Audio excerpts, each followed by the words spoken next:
Patient is an 8-year-old female who returns to the clinic after 6 months of initial complaint of abdominal pain and today has worsening abdominal pain.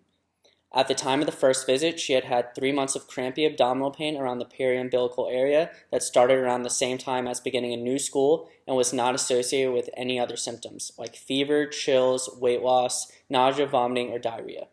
Physical exam at the time was unremarkable, and a working diagnosis of functional abdominal pain was made.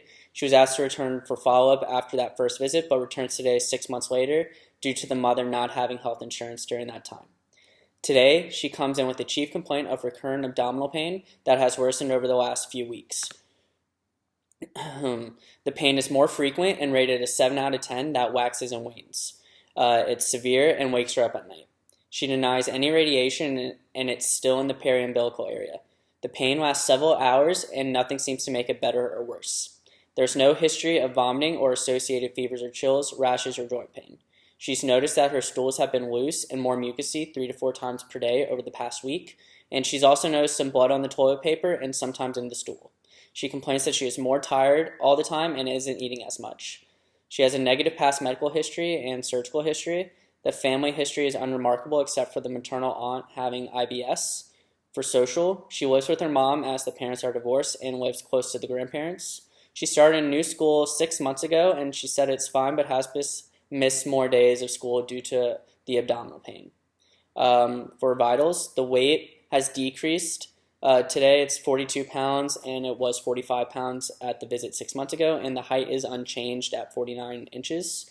Temperature 98.6, heart rate 120, respiratory 20, blood pressure 109/68. She appears pale and uncomfortable.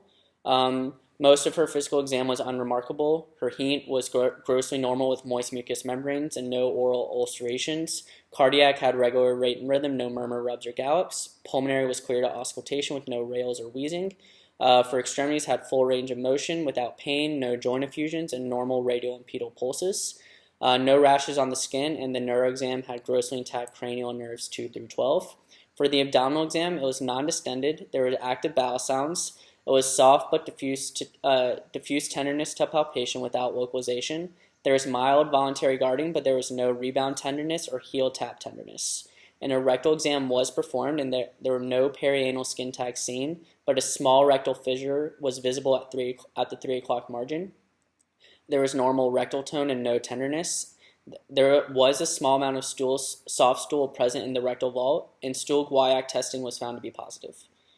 For labs, white blood cell count at 10.2, with neutrophils 40%, lymphocytes 55%, monocytes 5%, hemoglobin 8.7, hematocrit 29, MCV 75, RDW 16, platelets at 575,000. AST and ALT were 18 and 16 respectively, alk phos 45, total protein 5.8, and albumin 2.8. Her ESR was measured at 80. She had a negative TTG IgA, negative stool OMP, and no growth on stool culture. Her CRP was measured at 15, and fecal calprotectin was 500. For the assessment, this is an 8-year-old female with worsening chronic intermittent crampy abdominal pain associated with poor growth, weight loss, diarrhea, and bloody stools with positive guaiac, but no fever and vomiting. The patient's history and physical exam of chronic abdominal pain that's becoming more severe with bloody stools and microcytic anemia support a working diagnosis of IBD and in particular Crohn's disease. Other disorders on the differential include bacterial gastroenteritis, giardiasis, and celiac disease, but these are less likely due to the patient's presentation, normal physical exam, lack of travel history, chronic onset of illness, and negative cultures in TTG IgA. So the plan is to admit to GI so the patient can undergo MRE tomorrow morning. For bowel prep, clear to liquids only. Administer Ducalox tablet at 12 p.m., then 32 ounces of Miralax over the next 4 hours, and then another Ducalox tablet at 6 p.m. If the stools are not clear by 9 p.m., give 5 ounces of magnesium citrate, and then start the patient MPO at 2 a.m. so MRE can be done at 10 a.m.